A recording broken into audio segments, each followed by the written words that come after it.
Hello and welcome to another episode of This Week in Plymouth. I'm Donna Rodriguez, your host for today. I'm here with our town manager, Derek Brindisi. And Derek, there was some big events happening in the last week here in town with emergency placements for folks in the Plymouth area that came kind of as a surprise to everybody. People may have seen your press conference that was last Thursday. If not, they can also see that on the town website.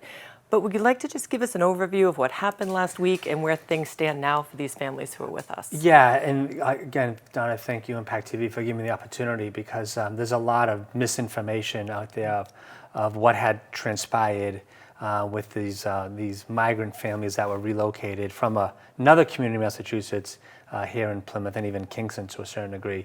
And so I think the first thing I want to start to say is that the town of Plymouth, in the school department in Plymouth, this is not our initiative. This is an initiative by the Department of Housing and Community Development that's at the state level out of Boston. They had a direct business transaction with area hotels.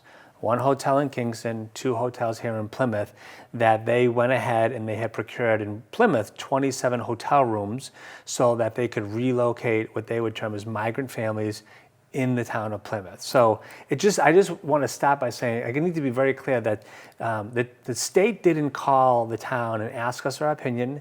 They didn't ask us our advice. They just went ahead and they launched this initiative all on their own. So this is under the right to shelter guidelines or law within the state that for families who are homeless, if the shelters are full, they do have arrangements with hotels across the state, across the whole Commonwealth, that they can place people on an emergency basis. And that's what happened here, correct? Yeah, that's right. So, I had never even really knew much about this law for the right to shelter. And it requires state officials to find housing under the emergency assistance program for families that do not have shelter. So these are not for single individuals, these are for families that do not have shelter. And that's why they're scattering across the state to try to find emergency shelter. And so at this point we have, is it 8 families, or we have 24 that have 24 children who are in Plymouth? Right, so for Plymouth alone, what we do know as of today, and it really hasn't changed since late last week, there are 8 families that have been relocated here in town. Of the 8 families, there's approximately 24 children, and then of the 24 children, there's approximately 11 of them that are school age. So those 11 school age children, at some point, the school department, the school superintendent will be working with DESE to try to determine whether or not those children will be transitioning into our school system. But so that's yet to be determined. So when these families first came to Plymouth and the town was informed that they were here, they came through the state, but the state had contracted with NeighborWorks, which is a health and human services agency, to kind of lead the support for these families in intake and determine what they need. But I assume at some point the town is going to be involved too through schooling and other support services. Do you know what to anticipate yet? I would say that the primary role and responsibility on the town side will be education. As you just pointed out, NeighborWorks is a nonprofit based organization. Their primary responsibility is to provide case management and wraparound services for these individuals, in which they're doing that. So that's everything from food, housing, clothing, set them up on transitional assistance, things of that nature. And then there's also working with Beth Israel in Plymouth. They're working with another group called Harbor Health, which is a health center, to try to connect those individuals to medical services. Excellent. And Harbor Health is located right in Cordage Park. And so they have a full health center right there that they're able to provide support. Right, and they've been great. So it seems as of today, Monday, August 31st, that the services that are needed are now in place. The town, at this point, if there's a need, we can always insert ourselves if we provide a service. But right now, we're just kind of standing back again. We don't really have a major role in this outside of education. Now, some of these families are in need of some support too, that some arrived just with the clothing that they were wearing. The weather is changing, so the town is helping by accepting donations from residents who want to help as well. But from what I understand right now, The immediate needs are for diapers, toiletries, and gift cards that can be used for food and clothing. Right, and so the town did offer to assist with being drop-off centers for donations. So to your point about the diapers and gift cards and clothing, we have set up 3 locations here in town. The first is at Town Hall, and anyone can drop off any one of those items that you just described, Donna, at Town Hall during normal Town Hall business hours. You can also go to the library. We have a drop-off location there as well. Is that just at the main branch or also at Manomet? The main branch. Okay. Yep, the main branch. There's another drop-off location there for folks to donate. And then for the southern part of town, the Cedarville Fire Station at the lower level is the Emergency Management Division. That's also the 3rd drop-off location. And so those are 3 areas that folks can, if they desire, they can drop off any one of those donations. Now, we'll provide information at the end of this segment about that as well, so folks can have the specific addresses and how they can drop off. This is such a happening in real time situation that we're learning about these families who are going to be with us temporarily and their needs. But there's been a lot of misinformation out there over the weekend, especially over social media. Are there any key issues that you would like to address with misinformation that's out in the public right now? Well, I would say that there are, again, the fact that the town is being criticized for what has taken place is undue criticism. We want to be supportive. I mean, these families are here, and we will do anything we can to allow them to be successful, working with the state, allow them to try to find permanent housing, again, so that so they can have more stable home environment. So I think that's really important for folks to understand. But the other piece to all of this is that the town of Plymouth is a big community, and we already have homeless issues. Let's be honest about that issue. And I think moving forward, what has happened with the migrants relocating here is going to highlight the issue around homelessness in our community.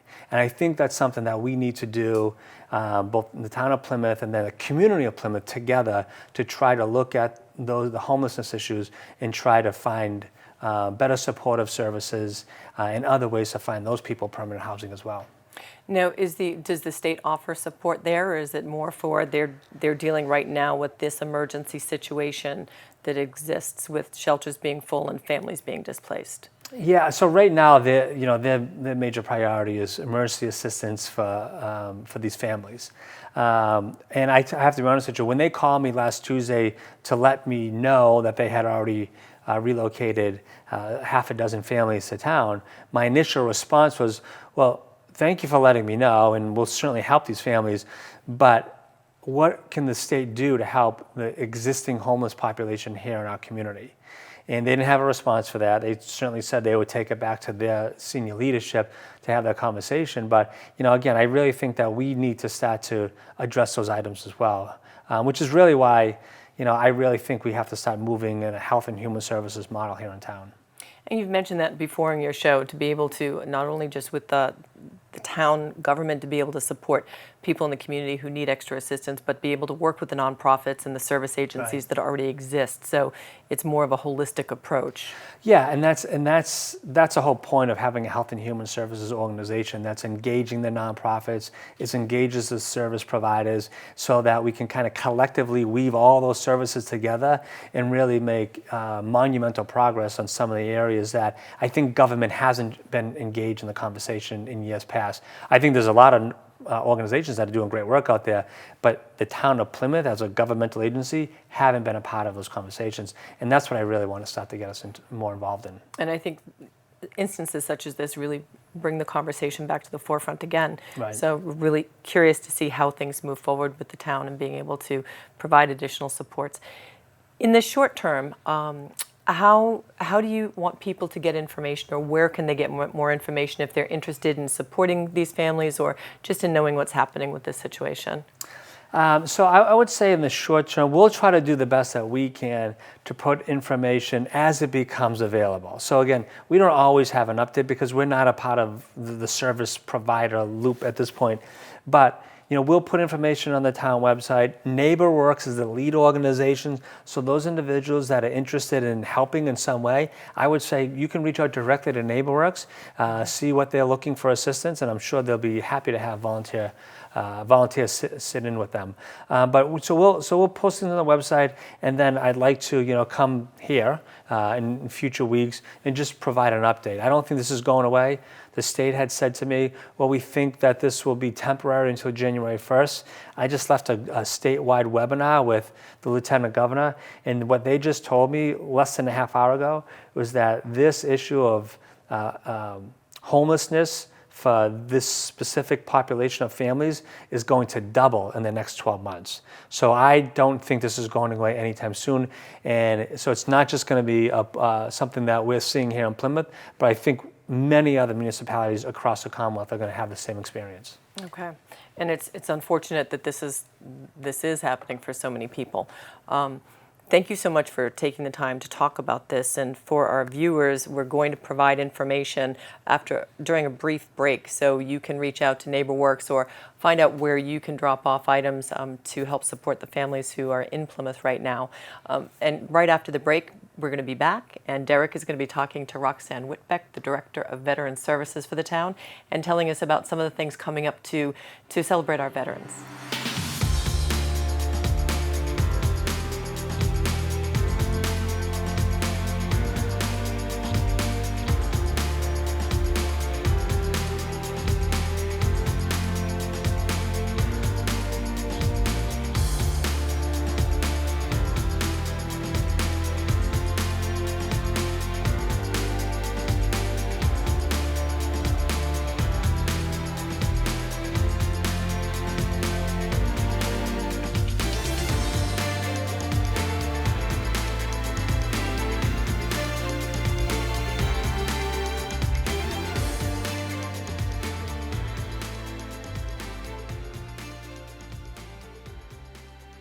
Hi, and welcome back to This Week in Plymouth.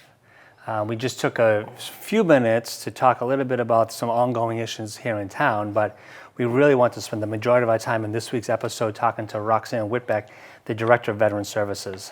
Hi, Roxanne, how are you? Good, Derek. How are you? Good. Thanks for having me. Yeah, absolutely. So we know Veterans Day is coming up, and this is always a good time to kind of reflect on those who have served our country and all the things that they've done to kind of keep us free and give us the freedoms that we all enjoy. And so there's a lot going on in your office, but this is and I know you've been on other shows, right? But this is the first time you had the opportunity to come on this Your show. show. Yeah. Thank you.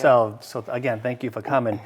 But for those that may have not have seen the other shows, I think it'd be really important for you to talk a little bit about your service to this nation, if you don't mind. Not at all. I served in the United States Navy for 13 years. I attained the rank of E7 or Yeoman Chief, which I was very proud of. And I served at RTC Orlando for 4 years. I went to Guam for a couple of years, and then I came back to the Boston Military Entrance Processing Station, where I worked with all the services, which was really fun.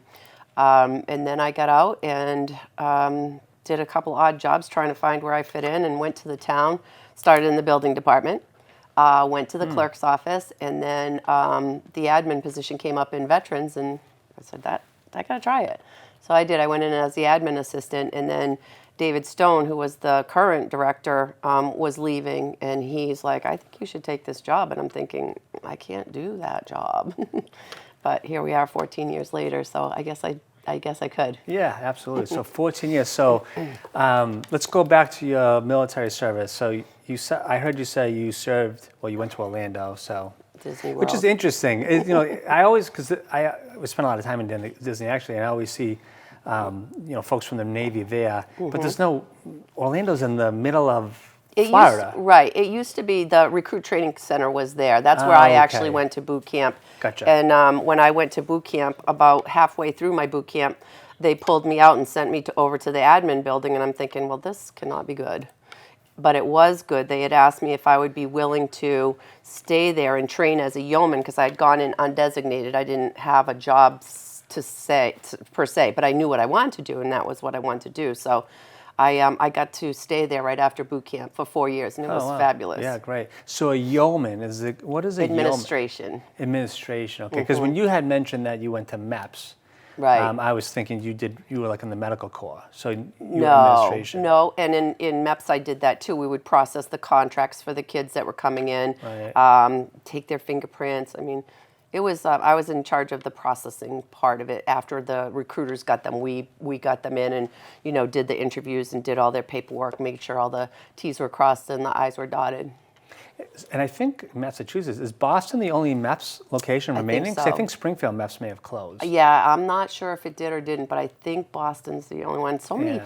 bases and things like that have closed over the years. Oh yeah, a lot of BRAC installations, especially in New England. A lot Yeah, of BRAC you know, installations. right? Yeah. Well, where I'm at right now up in Pease, that's a former active duty refueling base, and it's now just Air National Guard. So it's probably 15% of what it used to be as Right. an active duty installation. So, but we've seen that happen, across the nation, Yeah. in particular in the Northeast. I want to go back to your Guam service because a lot of my friends have gone to Guam, and they say that it's like the best assignment you could ever have. The best. I thought Hawaii was going to be the best assignment, but Guam was because it's a smaller version. And everything about Guam was beautiful. It's so lush, and the waters are so beautiful. I did scuba diving the whole time I was there. It was phenomenal. I really enjoyed it. I was on an admiral staff, so my duty was pretty cushy at that point.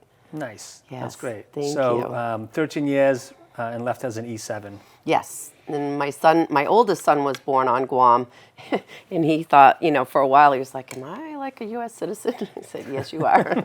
You're a U.S. citizen born abroad of U.S. parents." Right. So yeah. No, that's great. Wow. So that's everything you've done to serve this country, but you continue to serve this country today, just in a different role, right? Right. And so when we think of the Office of Veteran Services, there are so many programs and services that you offer. One of them in particular was the Public Assistance Program, and that really is focused on... Very specific to Plymouth. Massachusetts Really? Okay. Offers the program throughout Massachusetts, but you have to live in the community that you're going to collect benefits from. So somebody from Kingston couldn't come to Plymouth for benefits. They'd have to go to Kingston. And it's all driven by the state reimburses us 75% of whatever we pay out. So Right. that's a win-win for everybody. And what I found in that program is a lot of people don't like to ask for help, which we all know that. But when you're older and you're on Social Security and fixed income, sometimes you don't always have that luxury of, extra expendable income. So this gives them a little bit extra, not a lot, a little bit extra, so that they maybe can get their prescriptions, or maybe they can get that tank of oil that they need. And I think I gave you the numbers of what qualifies for Chapter 115. I mean, the numbers are ridiculously low. Who can live on $2,000 a month? Right. That was my next question. So you had mentioned that it's like 200% below the poverty level. So that is, so you have to be a veteran, but making 200% below the poverty level in order to even qualify For that program, right? Wow, It's crazy. And some of the people that we find, just some of the incomes that they come in with, I'm thinking, gosh, how have you been surviving all this time? And whether it's through the help of their kids or whatever, or maybe they're not taking their meds the way they're supposed to. It's just, to me, it's just very sad.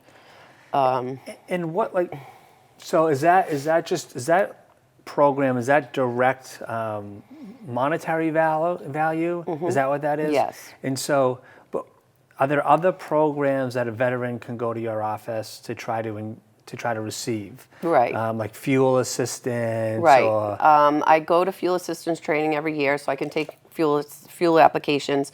I am a Shine counselor, so I can help people with their Medicare, their Medicare needs, especially this time of the year is open enrollment. But mostly my office, I mean, what I focus on, Joanne does, she's got the handle on the Chapter 115, and she does a fabulous job. That's our state assistance program I was just speaking of. But my focus every single day is doing VA claims for somebody who got hurt in the military. Like, whether it be they were around loud engine noises and they've lost Right. their hearing, or they, suffer from PTSD or military sexual trauma. There's so many. I mean, if I don't do at least 10 claims a week, something's wrong. Really? I mean, I just did 3 today. And so, well, let me ask you this question before we get into the details. So if we have a veteran out there who's listening, how can they get in touch with you? They should call the office, and we will screen them for Chapter 115. If they don't qualify for that, we'll go to the next question. Was there anything that ever happened to you in the service?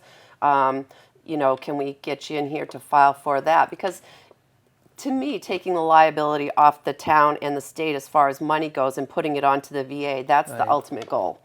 And I think I sent you some other numbers of when I first started the job, the VA money coming into Plymouth was like $950,000. Right. Now it's over 2.3 million.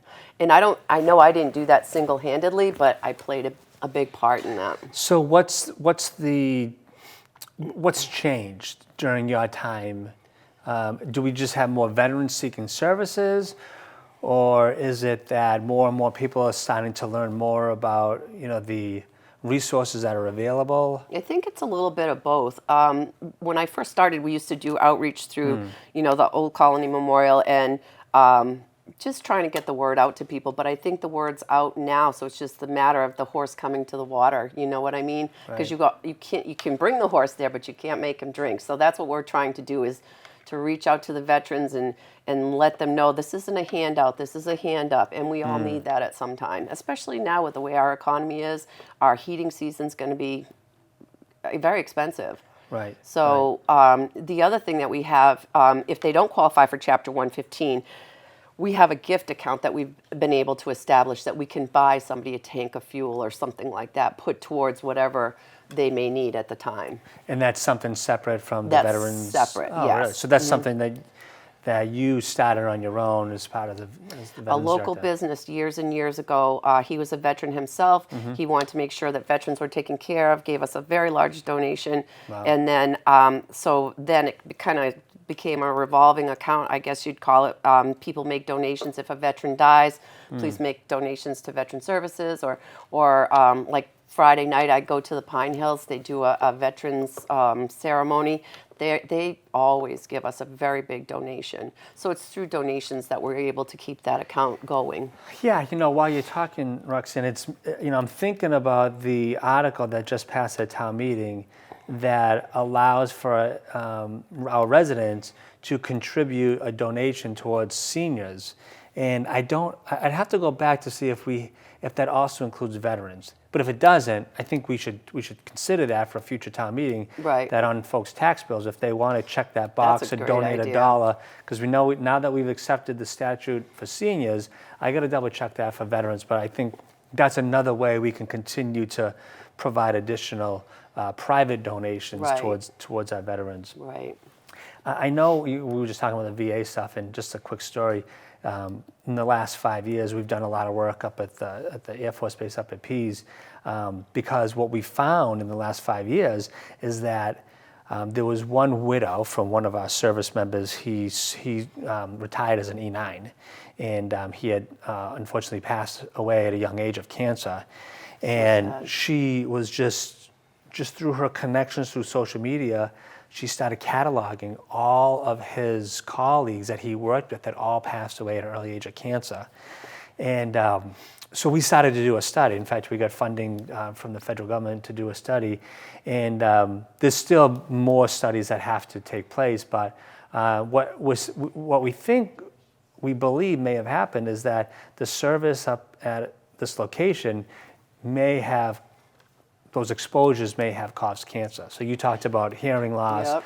but we see that on a regular basis, and we were working with the state director of Veteran Services in order to connect those individuals to those same types of VA claims as well. And that's what's going on. I mean, I'm sure if there's anybody out there that has not heard Camp Lejeune and the lawyers and that's blah, blah, right. blah, that's huge right now. Very huge. And that's nothing that our office is going to take on, because that is a lawsuit between the veteran and the military.